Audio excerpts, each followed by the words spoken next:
Vale. Bienvenidos a esta inmersión, a este deep dive, como dicen por ahí. Vamos a explorar el libro Demonología de Raymond E. Harris.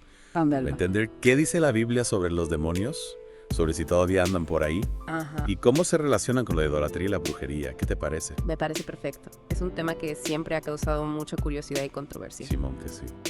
Y bueno, hablando de eso, ¿por qué crees que el tema de los demonios, del oculto y lo místico siempre ha fascinado a la gente? Desde hace siglos, ¿verdad? Pues yo creo que es porque como seres humanos siempre hemos tenido esa necesidad Ajá. de explorar lo desconocido, de buscar respuestas a lo que no entendemos. Yep. Y el mundo espiritual siempre ha estado lleno de misterio. Es cierto. Y hoy en día vemos esa fascinación en todas partes. En las series de televisión. Claro. En los libros, en las astrologías, los horóscopos. Como que no podemos resistirnos al oculto, ¿no? Es verdad. Y la Biblia también habla mucho de demonios. No podemos ignorar eso. Claro, la Biblia menciona a los demonios en varias ocasiones. Ah. Pero fíjate que en el libro que estamos explorando, Demonología, Ajá. el autor argumenta que Satanás, Alesa, el mero mero de los demonios, Limón. ya fue derrotado por Jesús y que los demonios están encerrados en el abismo. Exacto. Esa es la postura que defiende el autor. Se basa en varios pasajes de la Biblia. ¿Y cuáles son esos pasajes? Por ejemplo, en Apocalipsis se habla del encierro de Satanás por 1000 años. En otros pasajes se menciona el tormento futuro de los demonios. Órale. Entonces, según el libro, ya no hay que preocuparse por posesiones demoníacas ni nada de eso.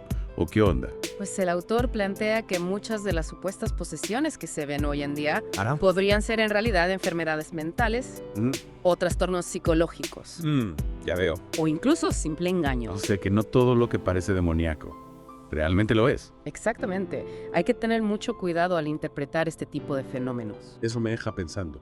¿Y por qué entonces, en la época de Jesús, se veían tantas posesiones demoníacas? ¿Por qué Dios les daría tanta rienda suelta a los demonios en ese tiempo? Buena pregunta. El autor sugiere que Dios lo permitió para que Jesús Ajá. y sus discípulos pudieran demostrar su poder sobre ellos. A ver, explícame eso. Pues digamos que era como una forma de validar su autoridad como representantes del único Dios verdadero. Entiendo. Entonces, ¿era como una prueba de fuego para Jesús y sus compas, para demostrar que tenían el poder de Dios de su lado? Exactamente. Y expulsar demonios era una de las señales que identificaban a los mensajeros de Dios en el Nuevo Testamento. Ah, ya entiendo. Era como su credencial, su gafete de enviado de Dios. Algo así. Y esas señales, como los dones espirituales, ya no se dan en la actualidad. Porque ya no son necesarias. El autor argumenta que ya no son necesarias, porque ahora tenemos la Biblia, Claro. que es la palabra de Dios. Y a través de ella podemos conocer la verdad Bien. y recibir la guía que necesitamos. Párale. Entonces, si los demonios ya no andan por ahí sueltos, ¿quiénes son? Pues esa es la gran pregunta, ¿no? Simón. A lo largo de la historia, ha habido muchas teorías sobre la naturaleza de los demonios. Algunos creen que son ángeles caídos, otros que son espíritus de gente malvada que falleció, y otros más que son criaturas de un mundo preadánico. Híjole, ¿cuántas ideas? ¿Y el libro cuál apoya? Pues fíjate que la que considera más sólida, con base en la Biblia, Ajá. es la de que los demonios son ángeles caídos. Ángeles caídos. ¿Y eso dónde lo dice la Biblia? El autor cita pasajes de 2 Pedro, Judas, Mateo, 1 Corintios y Apocalipsis, Párale. que hablan de ángeles que pecaron y fueron arrojados al infierno, o sea que se rebelaron contra Dios. Híjole. Entonces son como ángeles rebeldes. Pero si son ángeles como son, tienen cuernos y cola como en las películas. Ajaja, no creas. El autor los describe como seres espirituales, malignos por naturaleza, aunque algunos son más poderosos que otros. ¿Y qué más dice el libro sobre ellos? ¿Qué hacían cuando poseían a la gente? Pues en el Nuevo Testamento se ve que podían entrar y salir de las personas a voluntad, poseer animales, hablar a través de los poseídos, y hasta tenían miedo de ser enviados al abismo, imagínate. ¡Qué miedo! Suena como algo sacado de una película de terror. ¿Y qué hacían estos demonios cuando poseían a la gente? ¿Qué les causaban? Muchas aflicciones, mutismos, ceguera, sordera. ¡Ay, nanita! Volvían a la gente salvaje, les daban una fuerza sobrehumana, hasta les provocaban convulsiones y los hacían echar espuma por la boca. Guacala. Pero todas las enfermedades se atribuían a los demonios. No, todas. La Biblia distingue entre enfermedades normales y posesiones demoníacas. Ya. Los demonios se oponían a Dios y trabajaban para frustrar su voluntad. Cumplían los objetivos de Satanás, destruían el libre albedrío de los poseídos. Órale. Entonces eran como los títeres de Satanás. Exactamente. Y se cree que hasta instigaron la idolatría.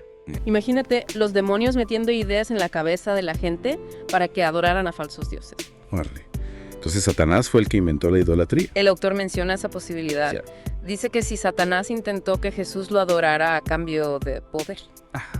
¿No te parece lógico que haya intentado desviar a la humanidad hacia la adoración de ídolos? Pues sí, tiene sentido. Pero bueno, si los demonios ya no andan sueltos, ¿qué pasa con la idolatría y la brujería hoy en día? ¿Todavía son cosas malas? ¿O qué onda? Claro que sí. El autor es muy claro en eso. La Biblia las condena.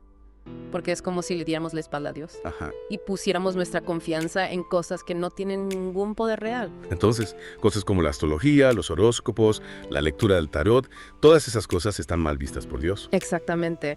Es como si tratáramos de encontrar respuestas Simón. y soluciones fuera de Dios, cuando Él es el único que puede darnos la verdadera guía y protección. Híjole, pues sí que hay que tener cuidado con esas cosas. Pero bueno, volviendo al tema de los demonios, ¿qué pasa con todas esas historias que se oyen de gente que dice tener contacto con espíritus? Esos sí son reales. Pues fíjate que el autor es tajante en este punto. Dice que todos los espiritistas y adivinos modernos son farsantes. No tienen ningún poder real para comunicarse con los espíritus. Y solo se dedican a engañar a la gente. No me digas. Pero, ¿por qué hay tanta gente que cree en esas cosas? El autor cree que se debe a la fascinación que el ser humano siempre ha tenido. Por lo místico y lo desconocido, la gente busca respuestas a sus preguntas, consuelo en sus aflicciones, o simplemente una forma de escapar de la realidad. Y a veces caen en las garras de estos charlatanes. Es cierto. A veces estamos tan desesperados por encontrar respuestas que nos aferramos a cualquier cosa, aunque no tenga fundamento. Y eso me lleva a otra pregunta. Si los demonios ya no andan poseyendo a la gente, entonces ¿de dónde viene tanta maldad en el mundo? Ahí es donde entra la naturaleza humana. El autor nos recuerda que todos hemos heredado el pecado de Adán. Ya veo. Y eso nos inclina a hacer el mal. Muchas veces somos nuestros propios enemigos, ¿no crees? Simón, a veces somos bien dados a la mala cabeza. Caemos en la tentación. Cedemos a nuestros deseos egoístas. Ajá. Y terminamos haciendo daño a otros. Y a nosotros mismos. Uf. Pues sí que hemos cubierto mucho terreno en esta primera parte. Hemos hablado de quiénes son los demonios que hacían en la época de Jesús y por qué ya no andan por ahí haciendo de las suyas. Sí, hemos tocado varios puntos importantes. Pero todavía me quedan algunas dudas sobre cómo se relaciona todo esto con la idolatría y la brujería. Claro. Y cómo podemos protegernos de las trampas de Satanás en el mundo actual. Me parece perfecto.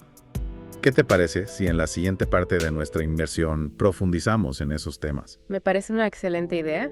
Todavía hay mucho que explorar. Sale pues, no se la pierdan. Regresamos en un ratito para seguir desentrañando este misterio.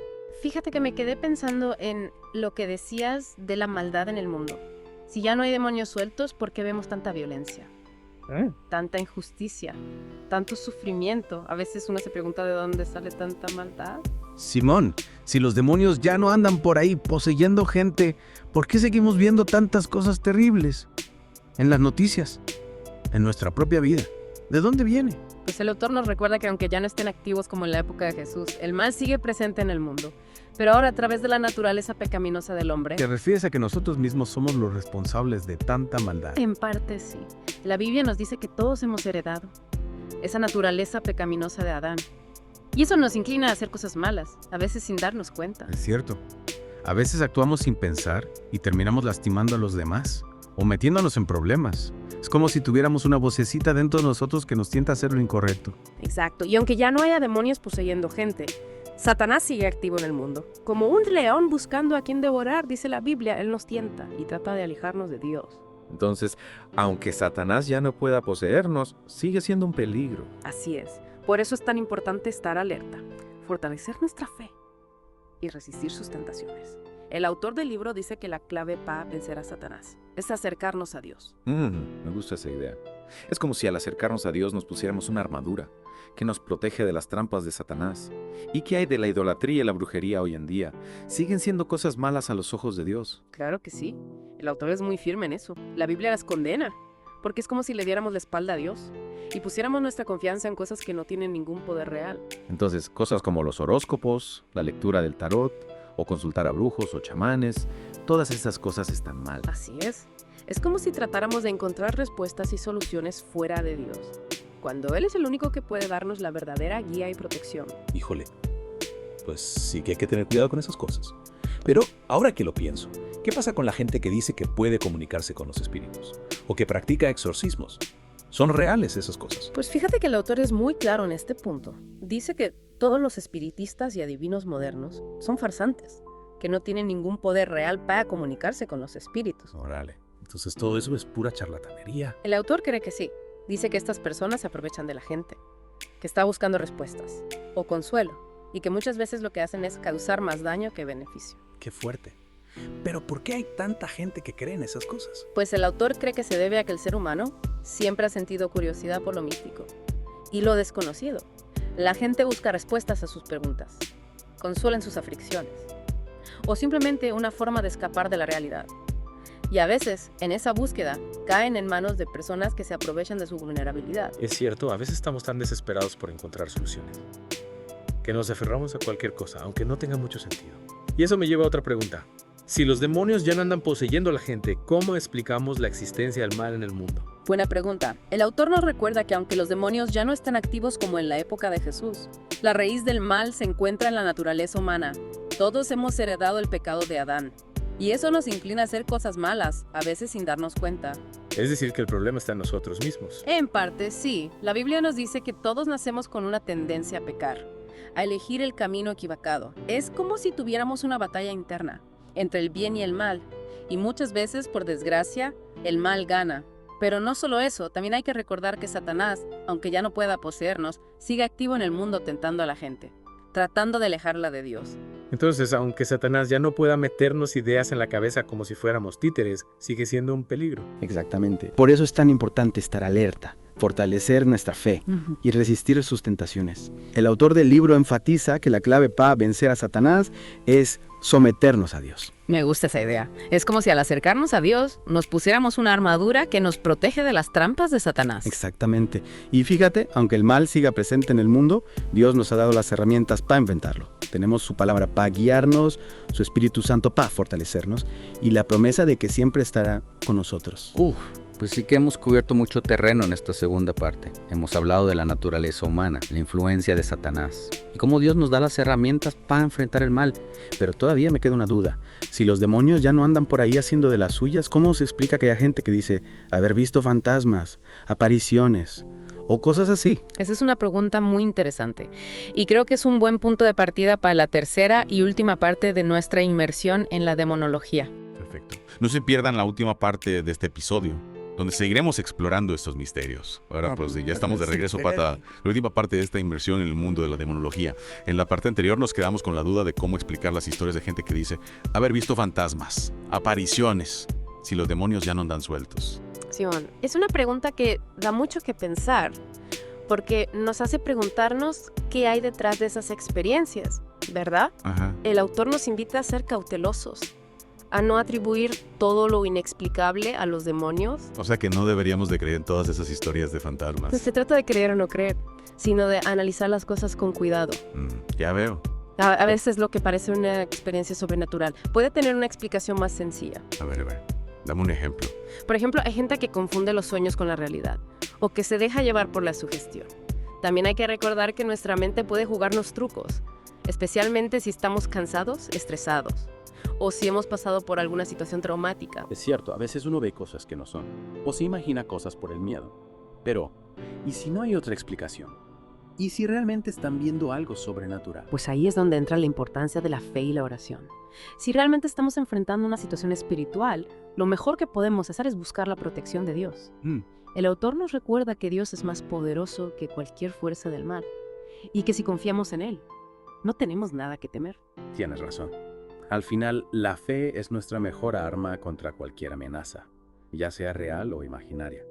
Bueno, ya para ir cerrando esta inmersión en la demonología, me gustaría repasar algunos puntos importantes que hemos aprendido. Ándale, me parece bien. Primero que nada, vimos que los demonios son ángeles caídos, que causaban muchas aflicciones en la época de Jesús, pero que ahora ya no andan sueltos por ahí poseyendo a la gente. Correcto. Como lo mencionamos, el autor del libro argumenta que su actividad se limitó al tiempo de Jesús para demostrar el poder del Mesías, de sus discípulos, y para validar su autoridad como enviados de Dios. También vimos que la idolatría y la brujería siguen siendo cosas malas a los ojos de Dios, y que debemos tener cuidado con cualquier práctica que implique la adoración de falsos dioses o la búsqueda de poderes sobrenaturales. Exacto. Es como si quisiéramos obtener beneficios o soluciones fuera de Dios, cuando Él es el único que puede darnos la verdadera guía y protección. Y finalmente aprendimos que aunque ya no haya demonios sueltos por ahí, el mal sigue presente en el mundo. Pero ahora se manifiesta a través de la naturaleza pecaminosa del hombre y la influencia de Satanás. Así es, la lucha entre el bien y el mal sigue presente, pero ahora se libra en el corazón del hombre. Y aunque Satanás siga tentando a la gente y tratando de alejarla de Dios, tenemos las herramientas para enfrentarlo. La palabra de Dios para guiarnos, su Espíritu Santo para fortalecernos. Y la promesa de su presencia constante. Pues sí que ha sido una inversión profunda y reveladora.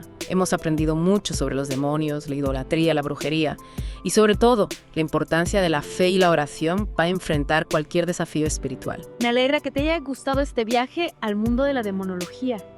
Espero que te haya ayudado a comprender mejor este tema y a fortalecer tu fe en Dios. Sin duda alguna.